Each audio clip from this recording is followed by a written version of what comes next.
परमेश्वरच्या योजनेपैकी ही एक योजना. तर त्या योजनेमध्ये काय आहे आणि परमेश्वर आमच्याकडून काय इच्छितो.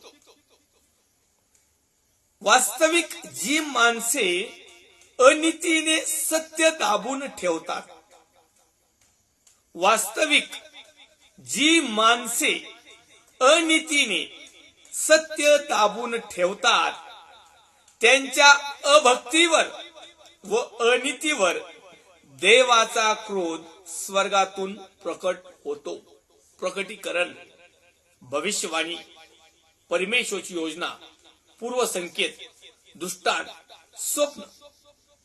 परमेश्वराची काय योजना आहे, परमेश्वराचं काय म्हणणं आहे की वास्तविकरित्या जी माणसं म्हटल्यानंतर बिलीवर्स, भाऊ बहिणी, आई वडील आले. माणसं म्हटल्यानंतर याजक वर्ग देखील त्या ठिकाणी आले, शिष्य वर्ग देखील त्या ठिकाणी आलेले आहेत.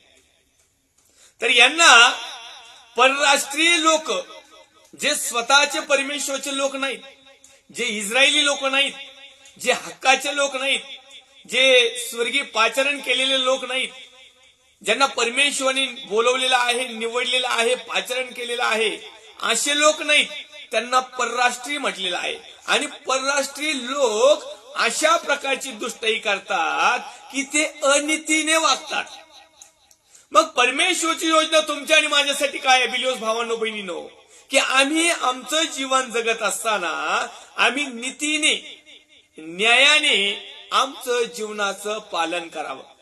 आमच्या बरोबर आमचे मित्र कसे वागतात, आमच्या बरोबर आमचे नातेवाईक कसे वागतात, आमच्याबरोबर आमचे घरातले कसे वागतात, आमच्याबरोबर मंडळीतले लोक कसे वागतात, यानी की पाळक पास्तर कोण कसे वागतात, किंवा जगातले लोक कसे वागतात, याच्याशी काही घेणं देणं नाही. आम्ही कशा प्रकारे वागत आहोत, आमच्यामध्ये नीतिमान नीती ही आहे का आमच्यामध्ये अनिती भरलेली आहे. कारण अनिती कुणाच्या मध्ये आहे की जे परराष्ट्रीय आहेत, जे देवाचे लोक आहेत, जे देवाचे लोक नाहीत, ज्यांना देवाची ओळख नाही, ज्यांना सत्यदेव माहिती नाही, असे लोक परराष्ट्रीय मध्ये गणल्या जातात. आणि पूर्वी तुम्ही आणि मी देखील परराष्ट्रीयच होतो. तुम्ही आणि मी देखील परमेश्वराची प्रजा नव्हतो, हक्काचे लोक नव्हतो. तुमच्या आणि माझ्यासाठी आणि संपूर्ण जगासाठी देवाचा पुत्र प्रभू येशू ख्रिस्ताने स्वतःचं रक्त अर्पण केलं आणि आम्हाला विकत घेतलं. त्यावेळेस आबा बाबा म्हणण्याचा अधिकार मिळाला आणि आम्हाला देखील परमेश्वराचा पुत्र आणि संतान बनण्याचा अधिकार मिळाला. म्हणून आज आम्ही विश्वासाने राष्ट्रीय आहोत, परंतु आम्ही अविश्वासाने जीवन जगत आहोत. किंवा पूर्वी आम्ही जे अनितीने वागायचो, आमच्यामध्ये नीती नव्हती.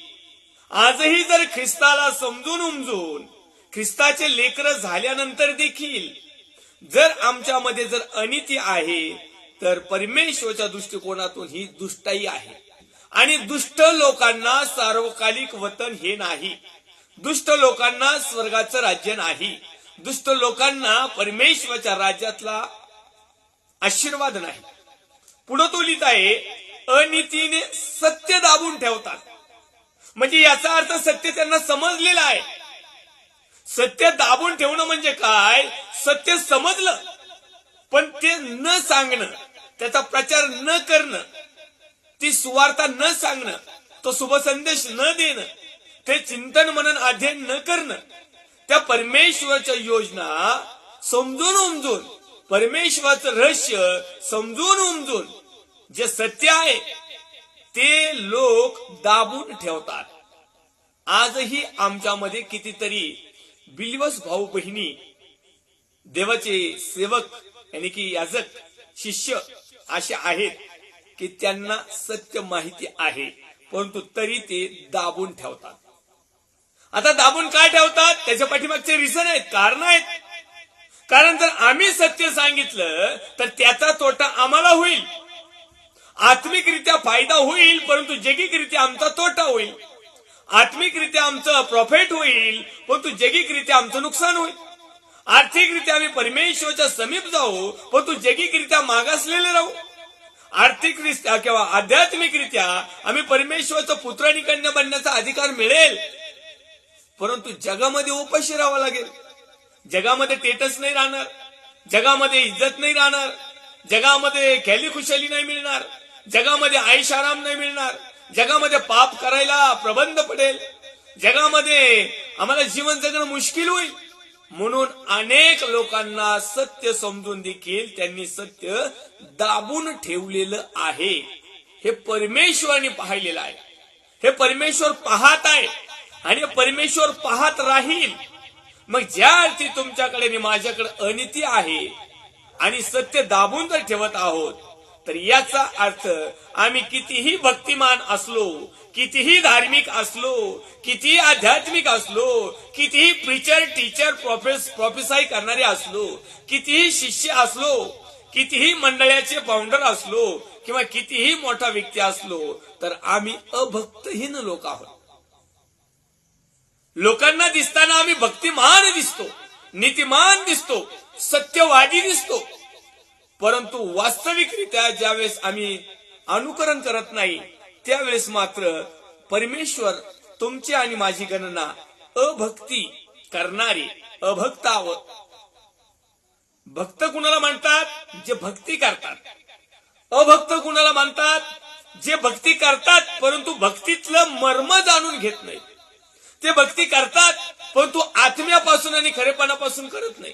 ते भक्ती करतात परंतु वरवर माया आणि उपाशी निजग बाया अशी गंमत.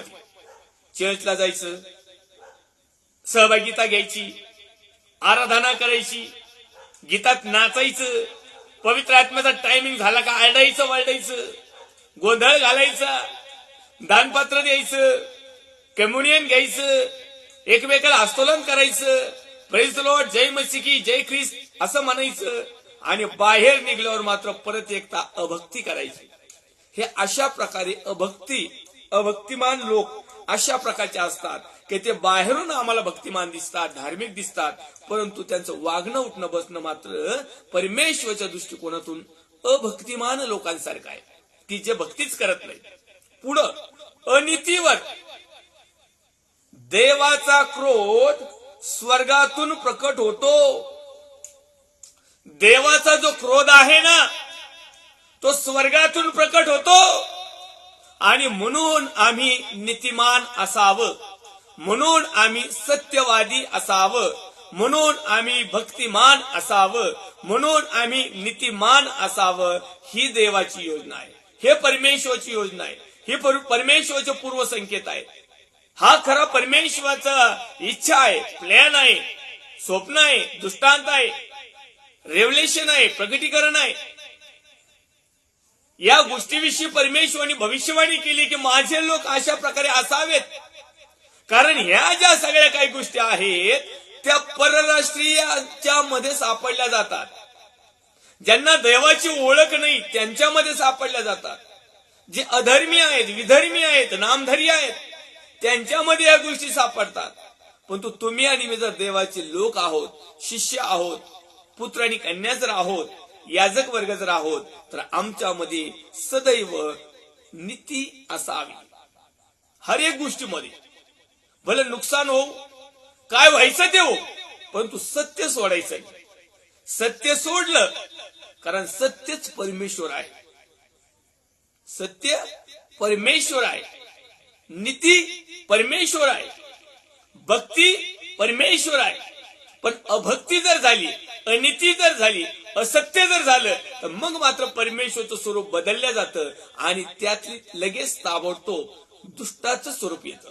दुष्ट म्हणजे परमेश्वराच्या विरोधात असणारी कार्यशक्ती, दुष्ट म्हणजे परमेश्वराच्या विरोधात वागलेलं जीवन, दुष्ट म्हणजे परमेश्वराच्या जे काही सांगितलं ते न करता एक तर आमच्या मनाने करायचं, नाही तर योहान शुभवर्तनामध्ये जो लिहिलंय वचन की तुम्ही तुमचा बाप सैतान यापासून जन्मलेले आहात त्यापासून करायचं.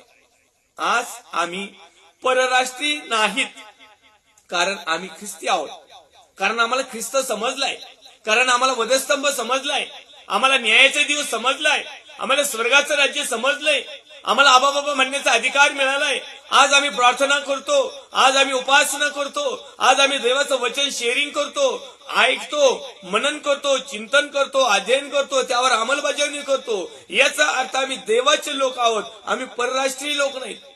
विश्वासाच्या माध्यमातून आज परमेश्वराने आम्हाला परराष्ट्रीयमधून त्याच्या स्वतःच्या हक्काच्या राष्ट्रामध्ये म्हणजे स्वर्गाच्या राज्यामध्ये पाचारण केलेलं आहे. तर आमच्यामध्ये सत्य असावं. पुढे आम्ही पाहूया 19व्या वचनामध्ये लिहिले, कारण देवाविषयी प्राप्त होणारे ज्ञान त्यांच्यात दिसून येतं. हे असे जे लोक आहेत ना, धार्मिक, परराष्ट्रीय, अनितीने सत्य दाबून ठेवणारे, अभक्ती, अनिती करणारे, यांच्यामध्ये देवाविषयी प्राप्त होणारे ज्ञान दिसून येतं. खरं दिसताना बरोबर वाटतं की देवाचे लोक आहेत, हे ख्रिस्ती लोक आहेत, हे परमेश्वरचे लोक आहेत, हे शिष्य आहेत, हे बिलोज भाऊ बहिणी आहे, वडील आहेत, हे देवाचे निवडलेले लोक आहेत. मात्र जसं आंतरिक क्रूर लांडगापण असतं, अशाच प्रकारे या लोकांमध्ये क्रूर लांडगापण असतं. या ठिकाणी 19व्या क्रमांकामध्ये प्रेषित पौल रोमकरास पत्र लिहित असताना अध्याय क्रमांक 1 आणि वचन क्रमांक 19 मध्ये तो लिहितो की कारण देवाविषयी प्राप्त होणारे ज्ञान त्यांच्यात दिसून येते. कारण देवाने ते त्यांना दाखवून दिले आहे. देवाने त्यांना अज्ञान नाही ठेवलं, देवाने त्यांना समजून सांगितलं नाही असं नाही, किंवा त्यांच्यापर्यंत वार्ता केली असंही नाही, किंवा त्यांनी ते ऐकलं नाही असंही नाही. त्यांनी ते ऐकलेलं आहे, त्यांनी ते पाहिलेलं आहे, त्यांना ते माहित आहे, त्यांनी ते वाचलेलं आहे. तरी पण बाह्य देखावा करणारे आज बरेचसे लोक आहेत. बरेच म्हणण्यापेक्षा 98% लोक तसेच आहेत जसं वचन आहे. 98% याजक तसेच आहेत जसं वचन आहे. 98% शिष्य तसेच आहेत जसं वचन आहेत. कारण देवाविषयी प्राप्त होणारं ज्ञान त्यांच्यात दिसून येतो. ते एवढे काही भोळे नाहीत, एवढे काही अज्ञान नाहीत, एवढे काही मुके नाहीत. माझ्यापेक्षा चांगले चांगले प्रीच करतात, टीच करतात, परंतु स्वार्थी. कारण देवाने ते त्यांना दाखवून दिलेलं आहे. देवाने तुम्हाला देखील चांगलं दाखवून दिलेलं आहे.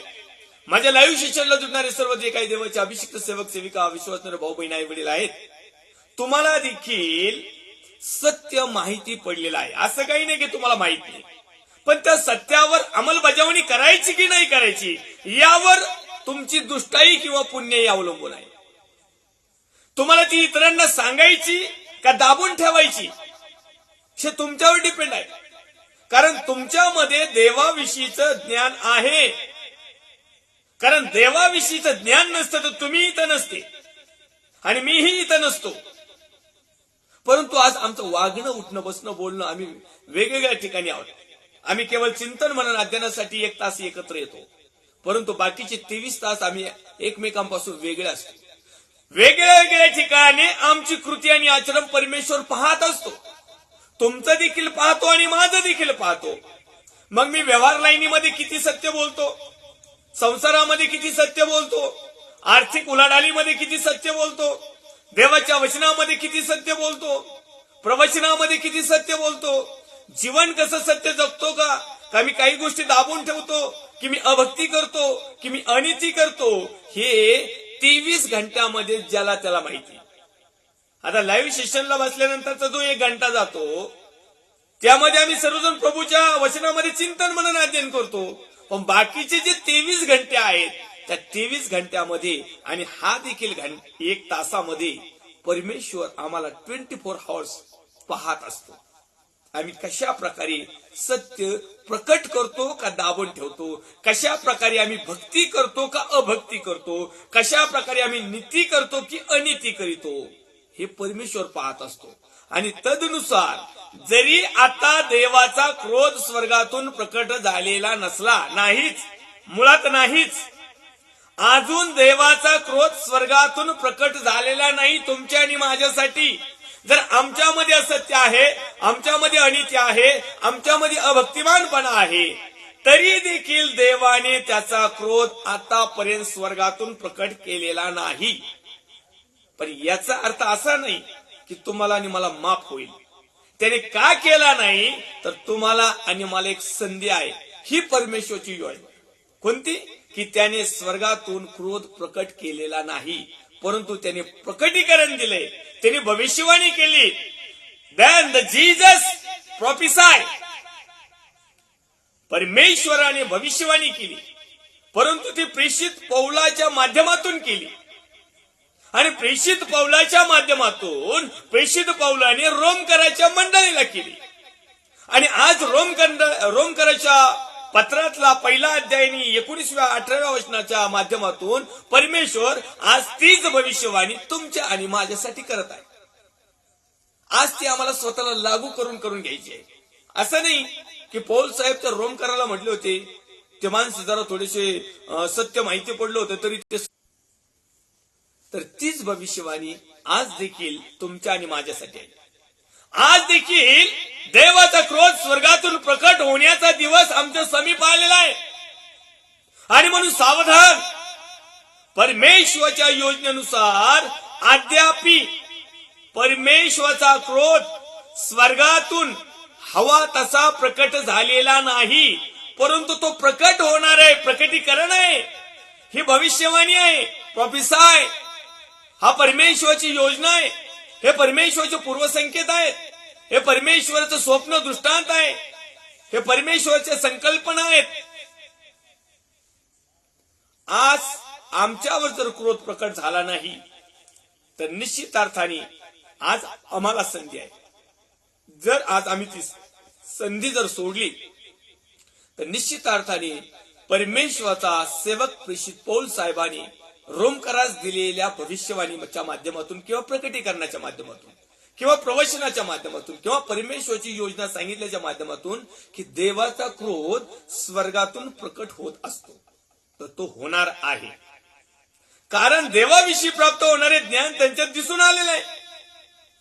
देवाने ते त्यांना दाखवून दिलेलं आहे. असंही नाही की आम्हाला माहित नाही म्हणून. मग जाणून बुजून जर आम्ही हीच गोष्ट करत आहोत तर याचा अर्थ आम्ही स्वतःवरून आमचा न्याय करून घेत आहोत. कारण सृष्टीच्या निर्मितीपासून त्याच्या अदृश्य गोष्टी म्हणजे त्याचे सनातन सामर्थ्य व देवपण ही निर्मिलेल्या पदार्थावरून ज्ञान होऊन स्पष्ट दिसत आहेत, अशासाठी की त्यांना कसलीही सबब राहू नये. परमेश्वराच्या पुढे नो एक्सक्यूज म्हणायचंच नाही. प्रभू मला माहिती नव्हतं, प्रभूने सगळं माहिती करून दिलेलं आहे. मग तो जाणीव करून देईल.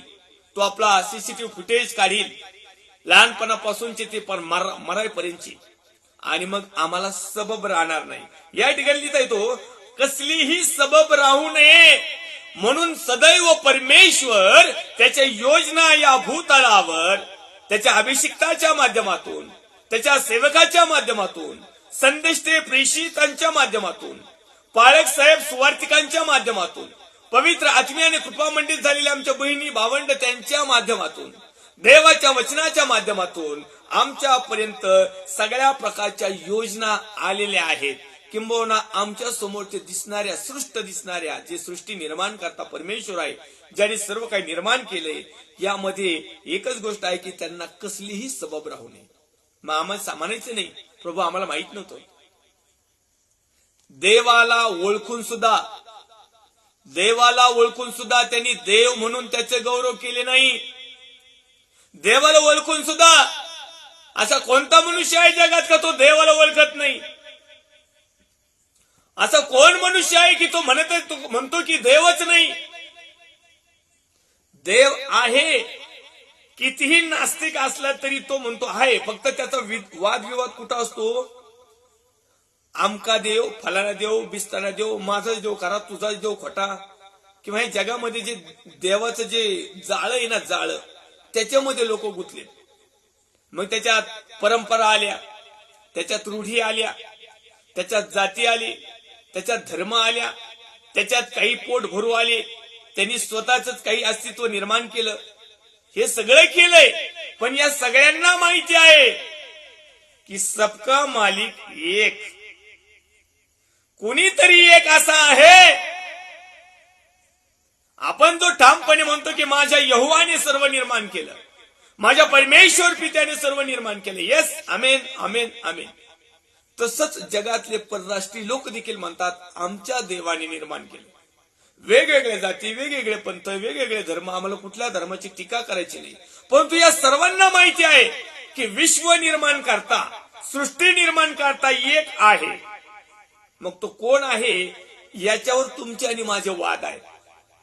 परंतु हे सत्य आहे, त्रिवार सत्य, की निर्माणकर्त्याला म्हणजे त्या देवाला ओळखून सुद्धा त्यांनी ओळखलंय, पण त्यांनी देव म्हणून त्याचं गौरव केलं नाही. ओळखलंय खरं, पण देव म्हणायचं नाही किंवा त्याचे आभार मानले नाहीत.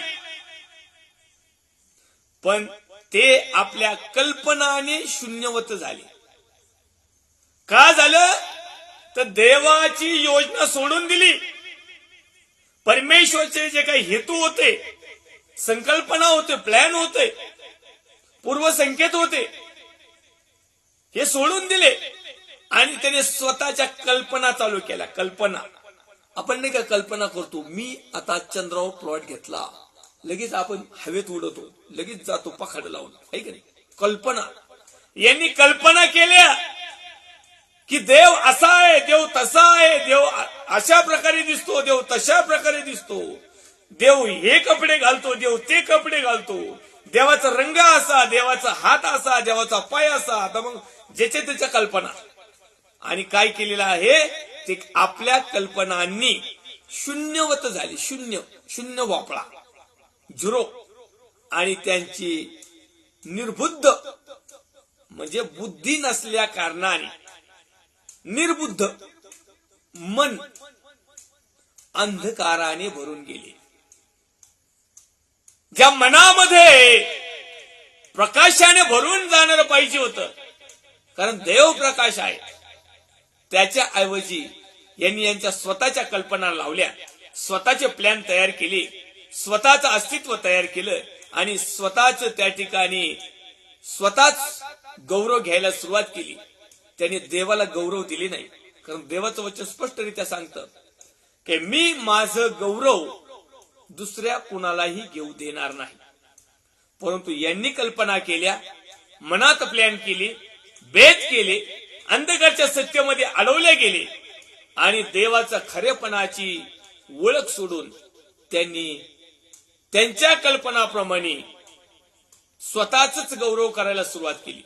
स्वतःच देव झाले आणि ओरिजिनल देवाला, निर्माणकर्त्याला ते स्मरण्याच्या ऐवजी ते समजून देखील त्यांनी ते सत्य दाबून ठेवलं.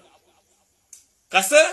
तर त्यांचं निर्बुद्ध मन, बुद्धिमानाचं नाही होत कधी, निर्बुद्ध लोकांच्याच मनामध्ये कल्पना येतात. जे ज्ञानी आहेत, बुद्धिमान आहेत, त्यांच्या मनात या कल्पना येत नाही. कारण नीतिसूत्राच्या पुस्तकामध्ये सांगतो की परमेश्वराचं भय हे ज्ञानाचा प्रारंभ आहे. मग जे ज्ञानी लोक आहेत ना, ते अंधकारात भटून जात नाहीत.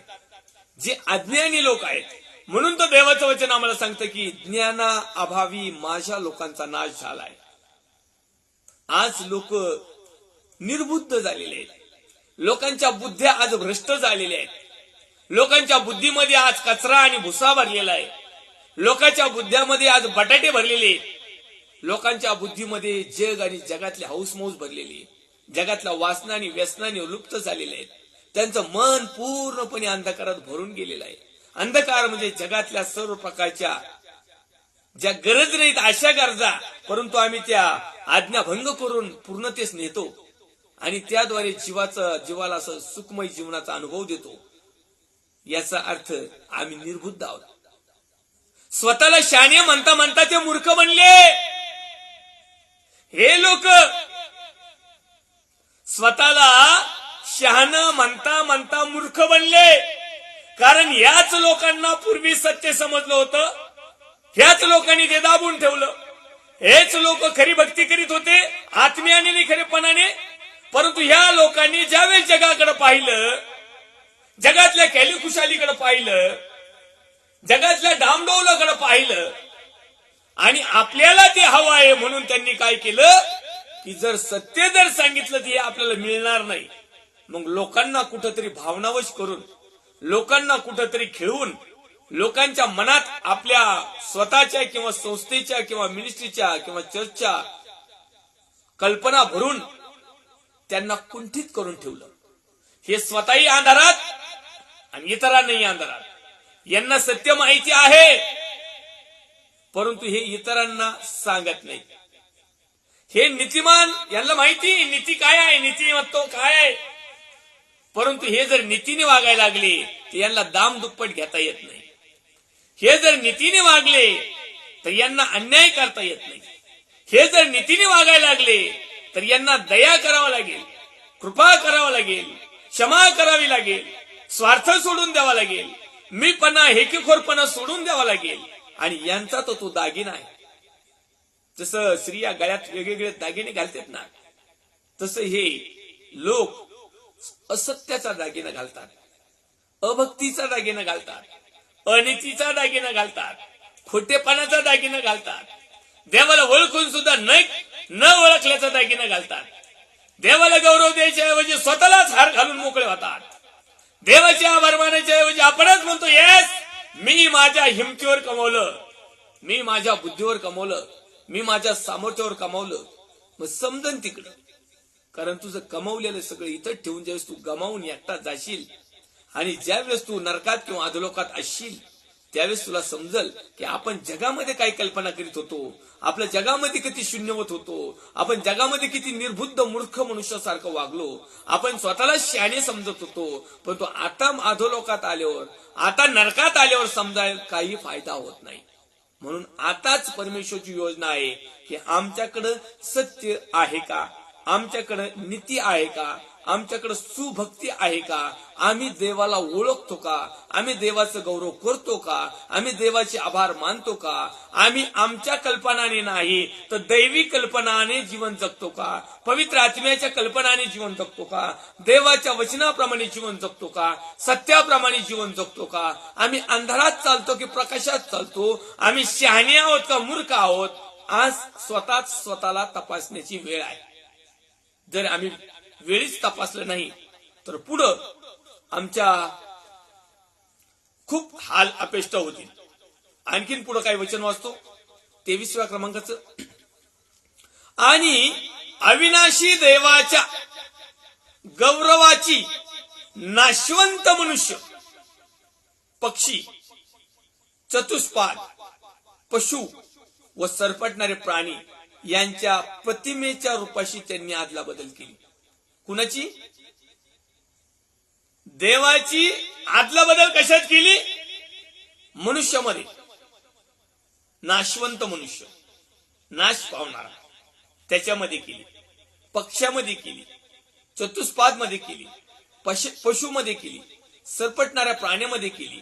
काय? ह्यांच्या प्रतिमेच्या रूपाशी त्यांनी आदला बदल केली. परमेश्वराची प्रतिमा वेगवेगळ्या प्रकारामध्ये घातल्या गेली आणि परमेश्वराचं ओरिजिनल अस्तित्व यांनी धुळीस मिळवलं. आणि ज्या देवाचं गौरव करायचं त्याचं न करता ज्यांना यांनी यांच्या कल्पनाने बनवलं आणि ज्यांना स्वतःचं शहाणपण दिलं, ज्यांना स्वतःचं परमेश्वर मानलं आणि यांची आदली बदली केली, ह्यामुळं ते आपल्या मनाच्या वासनात असताना देवाने त्यांना अशुद्धतेच्या स्वाधीन केले.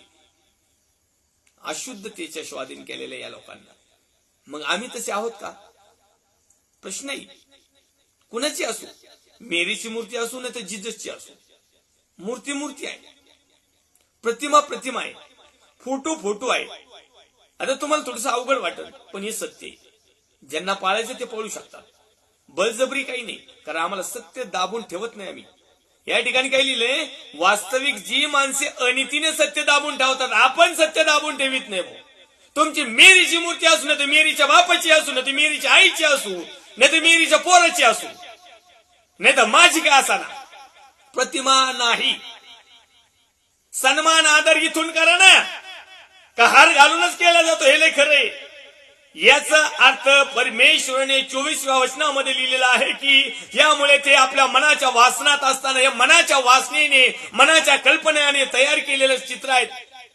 देवाने त्यांना अशुद्धतेच्या स्वाधीन केलंय. याचा अर्थ तुम्ही देवाचे लोक नाहीये. अय मूर्तीपूजा करणाऱ्यांनो, परमेश्वराचं खरं अस्तित्व नाकारणाऱ्यांनो, स्वतःला सगळं समजून उमजून देखील हा न समजता जर आहे तर ठीक आहे, परंतु आम्हाला समजलेलं आहे. कारण देवाने अगोदरच सांगितले सगळ्या गोष्टी परमेश्वराने त्यांना ज्ञात स्पष्ट दिलेले आहेत, कसलीच सबब राहू नये म्हणून. हे सगळं त्यांनी तयार केलेलं आहे. ज्याने सर्व तयार केलं त्याला तयार करणारा जगामध्ये कोणीच नाही. पण आम्ही लय भारी, आम्ही त्याला तयार करूनच मोकळा करतो. हो, मग तुम्ही जर देवाला घडवायला लागले ना, मग देवाची गरज काय? तुम्ही देवाचे बाप झाले ना, मग तुम्ही बाप झाल्यानंतर तेही तुम्हाला पूजलं पाहिजे. आपण त्याला लगेच काय पूजायचं? साधं सोपं गणित आहे ना. पूजायचं कुणाला? जो घडवतो त्याला ना. आता आमचे आई वडील जे असतात, आम्हाला जन्म घालतात, आमच्यासाठी ते आदरणीय पूजनीय, आम्ही त्यांना पूजायला पाहिजे, त्यांना नाही पूजायचं. जगामध्ये आम्ही ज्यांना बनवतो त्यांना आम्ही पूजायचं. म्हणजे पैसे आम्ही घालायचे, जत्रा आम्ही करायच्या, पाहुणे रावळे आम्हीच बोलवायची, खर्च आम्हीच करायचा, ते यायचं गिळून जायचं. या गोष्टी आमच्या केवळ निव्वळ अंधकाराच्या आणि मनाच्या वासनाच्या आणि कल्पनाच्या प्रतीक असल्या कारणाने अशा प्रकारचं वर्तन करणारा भाऊ बहीण आई वडील याजक कुणी असो, परमेश्वर म्हणतो की त्यांना अशुद्धतेच्या स्वाधीन केले. कशासाठी? असे की त्यांच्या देहाची त्यांच्यातच विटंबना व्हावी. मग आम्ही आमच्या हाताने विटंबना करतो का नाही? सत्य आहे का नाही? त्यांनी देवाच्या खरेपणाची लबाडीशी आदला बदल केली आणि निर्माणकर्त्याऐवजी निर्मितीची भक्ती व सेवा केली. निर्माण करण्याला सोडून दिलं आणि निर्माण करणाऱ्याने जी निर्मिती केली त्या निर्मितीची यांनी भक्ती केली आणि सेवाही केली. मग आज जर आम्ही असं करत आहोत, स्पष्टरित्या सांगतो, राग येईल एखाद्याला, विशेष करून मूर्तीपूजा करणाऱ्यांना. भले तुम्ही म्हणा आम्ही करीत नाही, काय नाही, आम्ही फक्त ठेवल्यात तरी तुम्ही परमेश्वराच्या वचनाप्रमाणे देवाच्या याच्यातून बाजूला येतो. तुमचं अंतकरण कसं? नुसत्या ठेवल्या तरी, नुसत्या घरात असल्या तरी तुम्ही पूजा नाही तर नका पूजू, पण तुमचं लक्ष तिकडे जातच. कारण तुम्हाला देणारा जरा थोडासा डोकेबाज पाहिजे होता. तुम्हाला ज्यांनी दिल्या ना, ज्यांनी तुम्हाला घरात ठेवायला संमती दिली ना, तोच मुळात अंधकारातला, तोच मुळात सत्य दाबून ठेवणारा. विचारा नाही तर त्यांना. निर्गमच्या पुस्तकातल्या ज्या 10 कमांड्स दिल्या त्याच्यातली पहिली आज्ञा काय आहे विचारा. मग त्यांनी जर म्हटले ना अशी आहे, तर म्हणायचं मग हे गबाळ काय आणून दिले आमच्या घरी, चर्चमध्ये, चर्चच्या बाहेर, हे गबाळ कशासाठी? आज्ञा पालन करायची का तुमच्या संस्थेचे नियम पाळायचे? देवाचं वचन पाळायचंय का मनुष्याचे नियम पाळायचे? नेमकं पाळायचंय काय तुम्हाला? कारण देव तुम्हाला स्वर्गात किंवा नरकात नेणार आहे. जगातला दिसणारा याजक नाही, तो फक्त सांगायचं काम करील, पण तुमचा न्याय करायचं काम मात्र देवाच्या हातात. मग त्यांनी न्याय करायला सुरुवात केल्यावर म्हणायचं नाही नाही नाही नाही, आमच्या फादर काहीच म्हटले नाही, आमच्या ब्रदर काहीच म्हटले नाही, आमच्या पास्टर काहीच म्हटले नाही, नाही असं आम्हाला काही सांगितलं नाही. ते म्हणलं नाही सांगितलं ना, बरं नाही सांगितलं. तुला नव्हतं का थोडा भेज आहे याच्यात, आहे का नाही बघावा? का दिसलं ते घेतलं? मटणाच्या दुकानात गेल्यावर चांगला पीस लावा म्हणते, चांगला ते कुरमुडी फुरमुडी द्या फेकून तिकडं, काय ते लावतात ते नको आहे मला, चांगलं द्या ताजं, खुरा द्या खुरा. बाजारात गेलो वांगे निवडून निवडून निवडून घेते. त्या शेतकऱ्याच्या हातात काटे खुसून खुसून त्याचे रताळे का वाहिने, त्याच्या हातात कुरप का वाहिना, त्याचं नाही बघायचं, पण किडकं वांग नाही आलं पाहिजे. मग हे शोधून घेता येतं, ते शोधून घेता येतं, दमदाटी करून घेता येतं. वरून बिचारे शेतकरी आतमध्ये त्यांना कमी पैशात घ्यायचं, वरून एखादे 2 जादा टाकून घ्यायचे. मग काय होतं एखादं दिलं तर, आणि मग एखादं सत्कृत्य केलं तर काय होते? नाही केलं ना तुम्ही नरकात 100% व्हा. तुम्ही 100% मी बॉन्ड पेपरच लिहून देतो डायरेक्ट. समजून उमजून जर या गोष्टी करता, त्यांना समजतच नाही, ज्यांना माहीतच नाही त्यांना माफ आहे. पण आता आम्हाला समजलंय, आपण पोक्त झालेलो आहोत. आता आम्हाला परमेश्वरच्या योजना समजायला पाहिजे, समजून घ्यायला पाहिजे. आणि म्हणून तो लिहितो की त्यांनी देवाच्या खरेपणाची लबाडीशी आदला बदल केली आणि निर्माणकर्त्याऐवजी निर्मितीची भक्ती व सेवा केली. तो निर्माण करता तर युगानुयुग आहे. धन्यवाद आहे. या कारणामुळे देवाने त्यांना दुर्वासनाच्या स्वाधीन केले. हे असे जे लोक आहेत ना, हे बुरटे सत्य दाबून ठेवणारी, परमेश्वराने त्यांना दुर्वासना परमेश्वरापासून दूर जाणाऱ्या आणि जगात खेली खुशाली साधणाऱ्या वासनांच्या स्वाधीन केले. म्हणजे दुष्ट आत्म्यांच्या स्वाधीन केलं. खरं गरीबाला असंच म्हणायचं. किंवा सरळ सरळ आढे ओढे न घेता, नागमोडी वळण न घेता, स्ट्रेट टू स्ट्रेट आधो लोकांच्या स्वाधीन केलं. बस फिनिश. त्यांच्यातल्या स्त्रियांनी शरीराचा नैसर्गिक उपभोग सोडून विपरीत आचरण केले. जगामध्ये बघा आता फॅशनेबलचं वर्ल्ड, काय सांगायला लाज वाटते, बघायला लाज वाटते. तसेच पुरुषांनी पण त्यांनाही बघायला सांगायला लाज वाटते. मग भ्रांतीचे योग्य प्रतिफळ आपल्या ठाई भोगते. हे जे भ्रांती प्रवाहामध्ये गेलेत ना, तर यांना यांचं फळ भेटेल, भोगावंच लागेल. परमेश्वराने ही आगाऊ सूचना दिली. याला म्हणतात भविष्यवाणी. परत म्हणायचं नाही आमच्यासाठी परमेश्वरची काय भविष्यवाणी होती का? पालक साहेब आमच्यासाठी काय देव भविष्यवाणी सांग? ह्या भविष्यवाण्या चालू इथं आज 144 भाग आहे भविष्यवाण्याचे. आता तुम्हाला ते कसं क्लिअर वाटना, कारण तुम्हाला ऐकायची सवय झाली. विजा मिळेल, हे मिळेल, ते मिळेल, नरक पण मिळेल. जर या भविष्यवाणी आहेत ना त्यांच्या, तर मग ही पण भविष्यवाणी. पण ते म्हणणार नाही, ते उलट म्हणणार हे सगळं मिळून स्वर्ग मिळेल. पण ही खोट्या गोष्टी आहेत. या ठिकाणी पुढे तो लिहित आहे,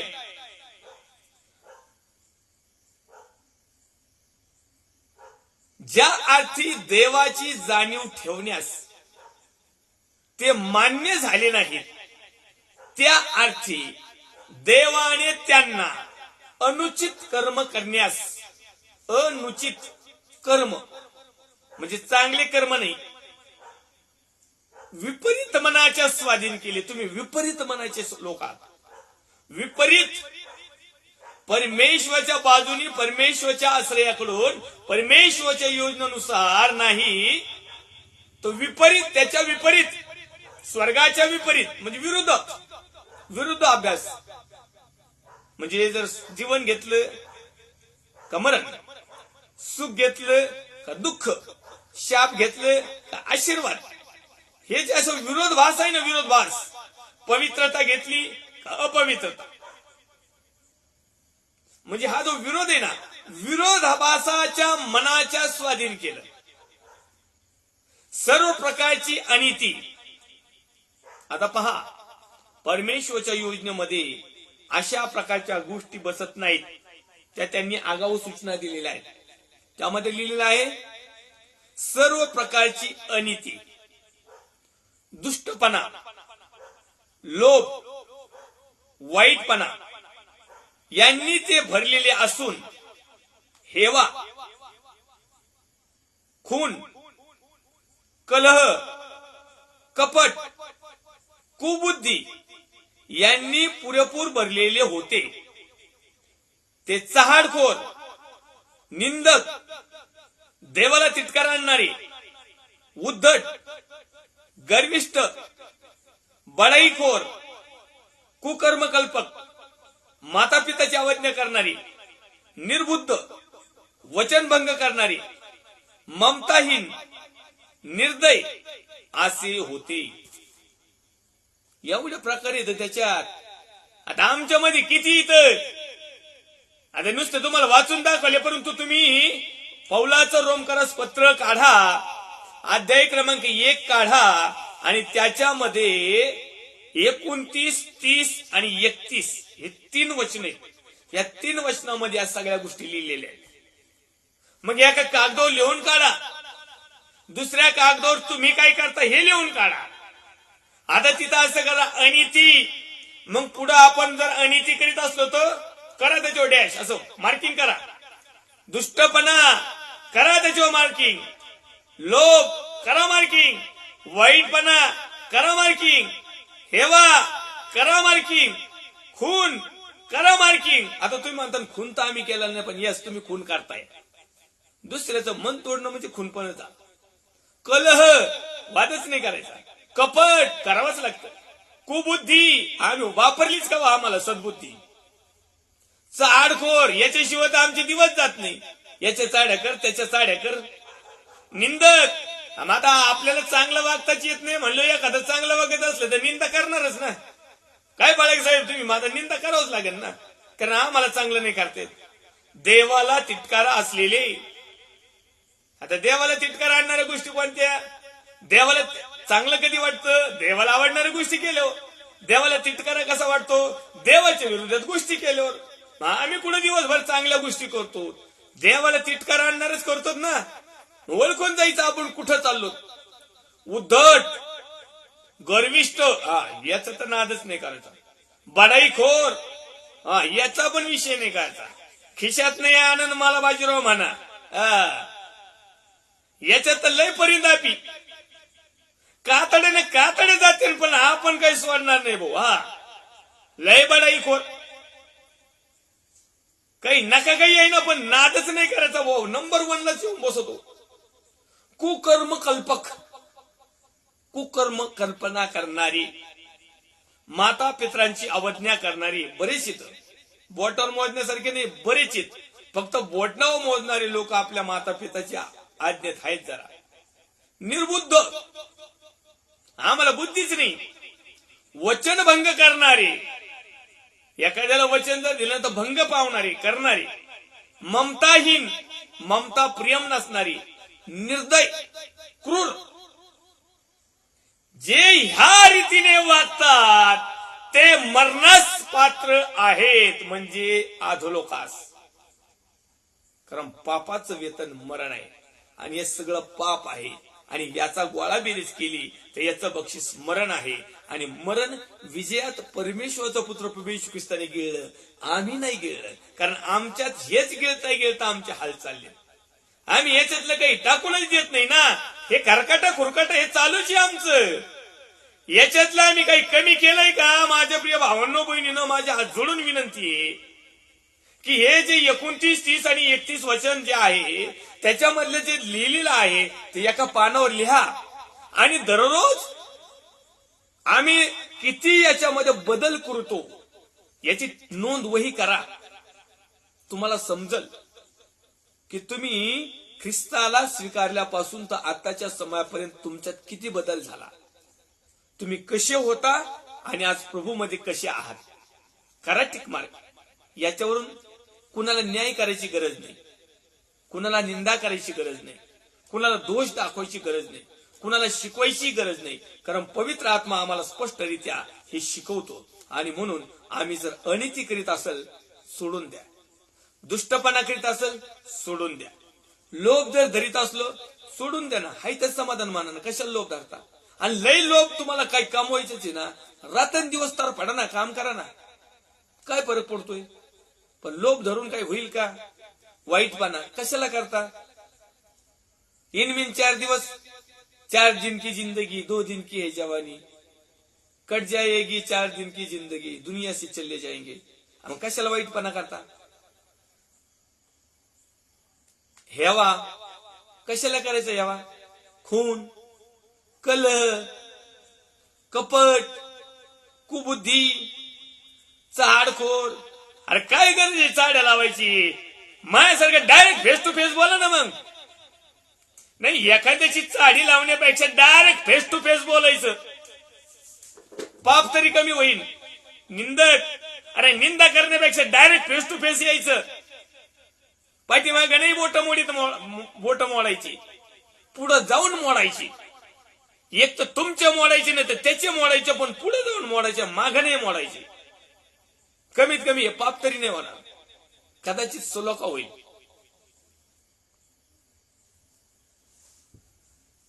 या ठिकाणी आपल्याला थांबावं लागेल. मोबाईलची बॅटरी लो झालेली आहे आणि आपल्याला एपिसोड या ठिकाणी थांबावं लागेल. परमेश्वरच्या नावाला धन्यवाद देऊया. पुढच्या वचनात याच ठिकाणाहून आपण पुन्हा एक वार पुढच्या लाईव्ह सेशनला येऊया. परमेश्वरच्या नावाला धन्यवाद देऊया. छोटीशी प्रार्थना करूया. औरंगाबाद मधून कांबळे सिस्टरांचा फोन आलेला आहे आणि त्यांच्यासाठी कृपया सर्वांनी प्रार्थनेत आठवण ठेवा. त्या हॉस्पिटलमध्ये आहेत, त्यांच्या डोळ्याला पण मार लागलेला आहे आणि त्या अस्वस्थ आहेत आणि त्यांच्या मुलीने फोन केला होता. काही पालक साहेब सिस्टरांसाठी प्रार्थना करा.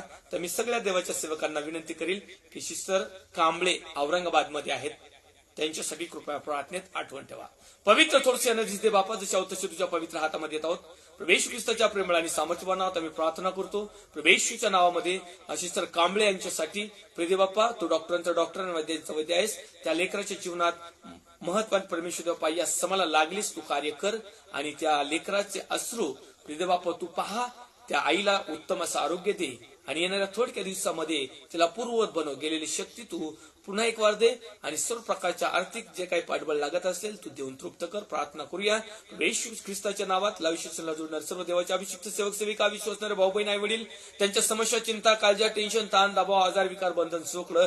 त्याचप्रमाणे आमचा भारत देशातील सर्व राज्य, विशेष महाराष्ट्र राज्याचे मुख्यमंत्री मान्य उद्धवजी साहेब, त्यांचे सर्व सहकारी टीम, विरोधी पक्ष नेते मान्य देवेंद्र फडणवीस साहेब, त्यांचे सर्व सहकारी टीम, सर्व पोलीस डिपार्टमेंट, डॉक्टर्स, नर्स, संस्था, त्याचप्रमाणे परमेश्वर आमच्या भारत देशाच्या सरहदीचं संरक्षण करणारे मिलिटरी फौज जवान, कमांडोज, त्यांचे कुटुंबीय, सर्व शेतकरी, त्यांच्या समस्या, चिंता, काळजा, मी, माझा परिवार आणि आम्ही प्रत्येक जण प्रभू तुझ्या पवित्र हातात येतो.